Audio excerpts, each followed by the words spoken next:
ഇതിനിടയ്ക്ക് തെരഞ്ഞെടുപ്പ് കമ്മീഷനെതിരായ ഗുരുതര ആരോപണത്തിന് പിന്നാലെ വോട്ട് ക്രമക്കേടുമായി ബന്ധപ്പെട്ട വിവരങ്ങൾ അറിയിക്കാൻ വെബ്സൈറ്റ് തുറന്ന് ലോക്സഭാ പ്രതിപക്ഷ നേതാവ് രാഹുൽ ഗാന്ധി.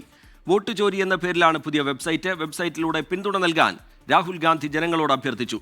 അതിനിടെ വോട്ട് മോഷണമെന്ന രാഹുൽ ഗാന്ധിയുടെ ആരോപണത്തിൽ കർണാടക സർക്കാർ അന്വേഷണം പ്രഖ്യാപിച്ചിട്ടുണ്ട്. അജീഷ് ജയകുമാർ ഏറ്റവും പുതിയ വിവരങ്ങളുമായി ഡൽഹിയിൽ നിന്നും, മുഹമ്മദ് റഹീസ് കർണാടക സർക്കാരിന്റെ പുതിയ നീക്കവുമായി ബന്ധപ്പെട്ട വിവരങ്ങളും നമ്മളോട് പങ്കുവയ്ക്കും. ആദ്യം അജീഷ് ജയകുമാറിലേക്കാണ്. അജീഷ്, ഈ രാഹുൽ ഗാന്ധി നടത്തിയ വാർത്താ സമ്മേളനം, തെളിവുകൾ നിരത്തി നടത്തിയ വാർത്താ സമ്മേളനം, അത് രാജ്യത്ത് വലിയ രീതിയിലുള്ള അലയൊലികൾ ഉണ്ടാക്കുന്നുണ്ട്, ചർച്ചയാവുന്നുണ്ട്. തെരഞ്ഞെടുപ്പ് കമ്മീഷനുമേൽ BJPക്കുമേൽ ചോദ്യങ്ങൾ വരുന്നൊരു ഘട്ടമാണ്.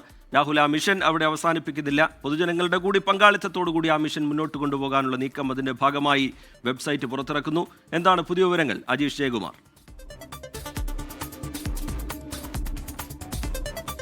അങ്ങനെ തന്നെയാണ്. ഈ വിഷയം കൂടുതൽ ആളുകളിലേക്ക് എത്തിക്കാനുള്ള ഒരു ശ്രമത്തിലാണ് കോൺഗ്രസും രാഹുൽ ഗാന്ധിയും അടക്കമുള്ളവർ. അതിന് മുന്നോടിയായിട്ടാണ് ഇത്തരത്തിലൊരു വെബ്സൈറ്റ്, ഒരു പേജ് തുറന്നിട്ടുള്ളത്. രാഹുൽ ഗാന്ധി തന്നെയാണ് എക്സ്പോസ്റ്റിലൂടെ ഈ പേജിന്റെ ലിങ്ക് പൊതുജനങ്ങളിലേക്ക് എത്തിച്ചിട്ടുള്ളത്. ഇതിനോടകം തന്നെ ഒരുപാട് ആളുകൾ ഈ എക്സ്പോസ്റ്റിലെ ഈ പേജിലൂടെ കയറി തങ്ങളുടെ അഭിപ്രായങ്ങളടക്കം പ്രകടിപ്പിക്കുകയും പാർട്ടിക്ക് പിന്തുണ അർപ്പിക്കുകയും ചെയ്തിട്ടുണ്ട്. പ്രധാനമായും ഈ വോട്ട് ചോരിയുമായി ബന്ധപ്പെട്ട ക്രമക്കേടുകൾ, ഇത്തരത്തിലുള്ള അനുഭവങ്ങൾ ആളുകൾക്ക് പങ്കുവെക്കാനുണ്ടെങ്കിൽ അവർക്ക് അവരുടെ പേരും മേൽവിലാസവും അടക്കമുള്ള കാര്യങ്ങൾ നൽകി ഇത്തരത്തിലുള്ള അനുഭവങ്ങൾ പങ്കുവെക്കാം. കൂടാതെ തന്നെ ഇതിനെക്കുറിച്ചിട്ടുള്ള നിങ്ങളുടെ അഭിപ്രായങ്ങളും രേഖപ്പെടുത്താൻ ഇതിൽ ആവശ്യപ്പെട്ടിട്ടുണ്ട്. ഇത് കൂടുതൽ ആളുകളിലേക്ക്, അവരുടെ ഈ കോൺഗ്രസ് പാർട്ടിക്ക് എത്താൻ കഴിയാത്ത ആളുകളിലേക്ക് അടക്കം കൂടുതൽ എത്താൻ വേണ്ടിയിട്ടാണ് ഇങ്ങനെ ഒരു സംവിധാനം കോൺഗ്രസ് ഇപ്പോൾ രൂപീകരിച്ചിട്ടുള്ളത്. കോൺഗ്രസിന്റെ ലോക്സഭാ പ്രതിപക്ഷ നേതാവ് രാഹുൽ ഗാന്ധിയാണ് ഇത്തരത്തിൽ ഒരു ലിങ്ക് അത് പോസ്റ്റ് ചെയ്ത് അതിൽ പ്രചാരണത്തിന് തുടക്കം കുറിച്ചിട്ടുള്ളത്. നാളെ നിർണായകമായിട്ടുള്ള ഒരു യോഗം ഡൽഹിയിൽ നടക്കുന്നുണ്ട്. മല്ലികാർജ്ജുൻ ഖർഗെയുടെ വസതിയിലാണ് ഇന്ത്യ ബ്ലോക്ക് സഖ്യം നേതാക്കൾ, പ്രതിപക്ഷ പാർട്ടികളുടെ നേതാക്കളടക്കം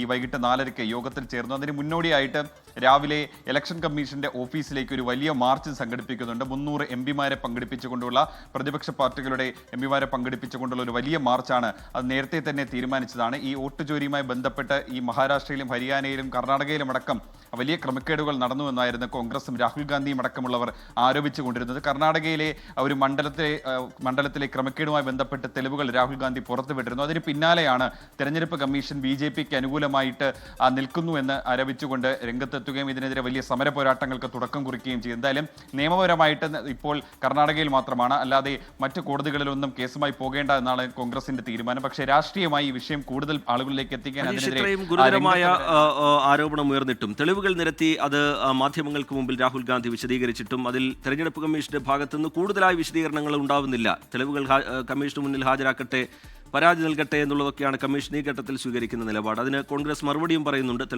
ജനങ്ങൾക്ക് മുമ്പിലാണ് തെളിവുകൾ ഹാജരാക്കിയത്, പരാതി പറഞ്ഞത് ജനങ്ങൾക്ക് മുമ്പിലാണ് എന്നുള്ള കാര്യം കോൺഗ്രസ് ചൂണ്ടിക്കാട്ടുന്നുണ്ട്. അല്പം കൂടി വ്യക്തതയോടുകൂടി ഇത് വിശദീകരിക്കേണ്ട ഘട്ടത്തിലേക്ക്, അങ്ങനെ ഒരു സമ്മർദ്ദത്തിലേക്ക് തെരഞ്ഞെടുപ്പ് കമ്മീഷൻ മാറുന്നുണ്ടോ അജീഷ് ജയകുമാർ?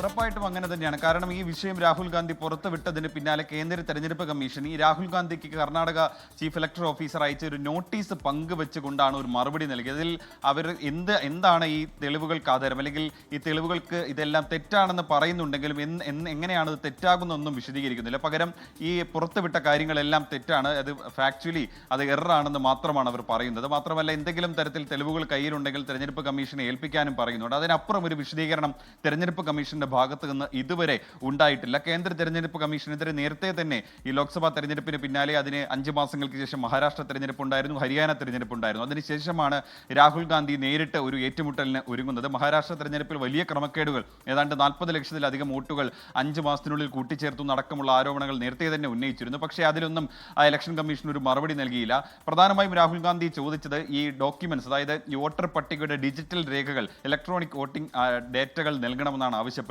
അതിലാണെങ്കിൽ കുറച്ചും കൂടി കൃത്യത ഉണ്ടാകുമെന്നായിരുന്നു. പക്ഷേ അത് നൽകാൻ ഇലക്ഷൻ കമ്മീഷൻ ഇതുവരെയ്ക്കും തയ്യാറായിട്ടില്ല. പകരം നൽകിയത് ഈ പേപ്പർ, അതിൻ്റെ ഹാർഡ് കോപ്പികൾ മാത്രമാണ് നൽകിയത്. അതാണെങ്കിൽ ഏതാണ്ട് 6 മാസം കോൺഗ്രസിന്റെ റിസർച്ച് വിങ് കഷ്ടപ്പെട്ട് അതിലെ രേഖകൾ പരിശോധിച്ചതിന് ശേഷമാണ് ഇങ്ങനെ ഒരു വാർത്താ സമ്മേളനം തന്നെ നടത്താൻ സാധിച്ചത്. ഇപ്പോഴും അവർ ആവശ്യപ്പെടുന്നത് അതിന്റെ ഡിജിറ്റൽ റെക്കോർഡിൽ, ഡിജിറ്റൽ രേഖകൾ നൽകാനാണ്. പക്ഷേ അതിലൊന്നും തെരഞ്ഞെടുപ്പ് കമ്മീഷൻ ഇതുവരെയ്ക്കും മറുപടി നൽകിയിട്ടില്ല. പകരം അവർ പറയുന്നത് കർണാടക തെരഞ്ഞെടുപ്പ് കമ്മീഷൻ ഇക്കാര്യം അന്വേഷിക്കുമെന്നാണ്. എന്തായാലും ഈ അന്വേഷണത്തിന്റെ വിശദാംശങ്ങളൊന്നും ഇതുവരെയ്ക്കും പുറത്തു വന്നിട്ടില്ല. മാത്രമല്ല, അവർ രാഷ്ട്രീയപരമായി ഇതിനെ നേരിടുമ്പോൾ തെരഞ്ഞെടുപ്പ് കമ്മീഷൻ സത്യത്തിൽ സമ്മർദ്ദത്തിലാവുകയാണ്. എന്തായാലും അവരുടെ ഭാഗത്ത് നിന്ന് ഇതുവരെയ്ക്കും ഒരു പ്രതികരണമോ അല്ലെങ്കിൽ ഏതെങ്കിലും തരത്തിലൊരു മറുപടിയോ ഉണ്ടായിട്ടില്ല എന്നുള്ളതാണ് ഏറ്റവും പ്രധാനപ്പെട്ട കാര്യം. അജീഷ്, ഈ കർണാടകയിലെ കണക്കുകൾ രാഹുൽ പുറത്തുവിടുന്നുണ്ടായിരുന്നു. മഹാരാഷ്ട്രയുമായി ബന്ധപ്പെട്ടുള്ള കണക്കുകൾ, അതുമായി ബന്ധപ്പെട്ട് നേരത്തെ തന്നെ ഉയർന്നു വന്നിട്ടുള്ള ആക്ഷേപങ്ങളൊക്കെ നമുക്ക് മുമ്പിലുണ്ട്. അതിനിടയിലാണ് മഹാരാഷ്ട്രയിൽ നിന്ന് അതീവ ഗുരുതര സ്വഭാവത്തിലുള്ള മറ്റൊരു ആരോപണം. അത് ശരത് പവാറിന്റെ ഭാഗത്ത് നിന്ന് ഉയർന്നു വന്നതാണ്. അതും ഇപ്പോൾ ചർച്ചയാവുന്നുണ്ട്. കേവല ഭൂരിപക്ഷത്തിലേക്ക് എത്തിക്കാൻ രണ്ടുപേർ തന്നെ സമീപിച്ചു എന്നുള്ള വെളിപ്പെടുത്തൽ, അതിലും വലിയൊരു രാഷ്ട്രീയ പോര് നടക്കുന്നുണ്ട്. ഈ ആരോപണങ്ങളുമായി രാഹുൽ പുറത്തുവിട്ട തെളിവുകൾ, കണക്കുകൾ അതിനോട് ചേർത്ത് വായിക്കേണ്ട തലത്തിലേക്ക് ആ രാഷ്ട്രീയ വിവാദവും വളരുന്നുണ്ടല്ലോ അജീഷ് ജയകുമാർ.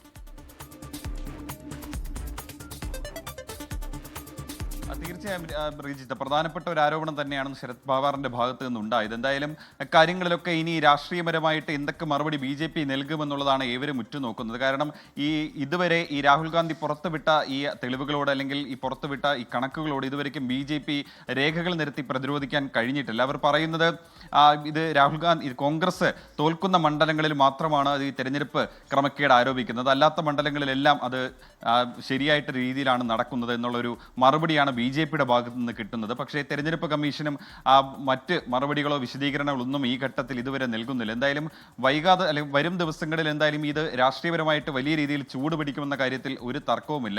പ്രധാനമായും നാളെ ഈ തെരഞ്ഞെടുപ്പ് കമ്മീഷന്റെ ഓഫീസിലേക്ക് വലിയൊരു മാർച്ച് സംഘടിപ്പിക്കാൻ ഒരുങ്ങുന്നു. കൂടാതെ ഈ ലോക്സഭാ തെരഞ്ഞെടുപ്പിന് ശേഷം ഭിന്നിച്ചു നിന്ന ഇന്ത്യ സഖ്യം മുന്നണികൾ, രാഷ്ട്രീയ പാർട്ടികൾ എല്ലാവരും വീണ്ടും ഒന്നിക്കുന്നു. അങ്ങനെ പല പ്രത്യേകതകളുമുണ്ട്. മാത്രമല്ല അടുത്ത വർഷം ഇനി ബീഹാറിലടക്കം വലിയ തെരഞ്ഞെടുപ്പുകൾ വരാനിരിക്കുന്നു. അതുകൊണ്ട് തന്നെ BJPക്കും ഈ ആരോപണങ്ങൾ വലിയ വെല്ലുവിളി തന്നെയാണ്. കാരണം ബീഹാറിലടക്കമുള്ളത് ഇന്ത്യ സഖ്യം ഒരുമിച്ച് നിന്ന് കഴിഞ്ഞാൽ ഒരുപക്ഷെ അധികാരത്തിൽ ഇപ്പോൾ കിട്ടുന്ന അനുകൂലമായിട്ടുള്ളൊരു സാഹചര്യം പോലും ഇല്ലാതാവാനുള്ള ഒരു സാധ്യതയുണ്ട്. BJP ഇപ്പോൾ നിലവിൽ പ്രതീക്ഷിക്കുന്നത് ബീഹാറിൽ ഒറ്റയ്ക്ക് അധികാരത്തിൽ എത്താൻ കഴിയുമെന്നാണ്. എന്നാൽ ഇന്ത്യ സഖ്യം മുന്നണി അവരെല്ലാവരും ഒരുമിച്ച് നിന്ന് കഴിഞ്ഞാൽ അതിന് വലിയ വെല്ലുവിളിയാകും എന്നുള്ളൊരു കണക്കുകൂട്ടലിലാണ് BJP ഉള്ളത്. അതുകൊണ്ട് തന്നെ ഇതെല്ലാം രാഷ്ട്രീയമായി പ്രതിരോധിക്കേണ്ട ഒരാവശ്യം BJPക്ക് മുന്നിലുണ്ട്. പക്ഷേ ഇത് എങ്ങനെയാണെന്ന് ഇതുവരെയ്ക്കും വ്യക്തമായിട്ടില്ല. അവർ മറ്റൊരു പ്രതികരണമൊന്നും ഇതുവരെയ്ക്കും നടത്തിയിട്ടുമില്ല. ശരി, അജീഷ് ജയകുമാർ ഡൽഹിയിൽ നിന്ന് വിശദാംശങ്ങൾ പങ്കുവയ്ക്കുകയായിരുന്നു. ഏറ്റവും ഒടുവിലും വളരെ പ്രധാനപ്പെട്ട ഒരു നീക്കം രാഹുൽ ഗാന്ധിയുടെ ഭാഗത്തു നിന്നുണ്ടാവുന്നത്, ഒരു വെബ്സൈറ്റ് രാഹുൽ ഗാന്ധി പുറത്തുവിടുകയാണ്. വോട്ട് ചോരി എന്ന പേരിൽ വോട്ട് ക്രമക്കേടുമായി ബന്ധപ്പെട്ടുള്ള പരാതികൾ, അനുഭവങ്ങൾ, ഇതൊക്കെ പൊതുജനങ്ങൾക്ക് അതിൽ അറിയിക്കാം എന്നുള്ള നിർദ്ദേശമാണ് രാഹുൽ ഗാന്ധി നൽകിയിരിക്കുന്നത്. അങ്ങനെ ഈ ദൗത്യം, ഈ മിഷൻ കൂടുതൽ ശക്തമായി ഏറ്റെടുക്കാനുള്ള നീക്കത്തിലേക്ക് രാഹുൽ ഗാന്ധിയും കോൺഗ്രസും കടക്കുകയാണ്. ഇന്ത്യ സഖ്യത്തിൻ്റെ ഭാഗത്തുനിന്ന്, മുന്നണിയിൽ നിന്ന് ലഭിക്കുന്ന പിന്തുണ അതും പ്രത്യേകമായി ചൂണ്ടിക്കാട്ടേണ്ടതാണ്.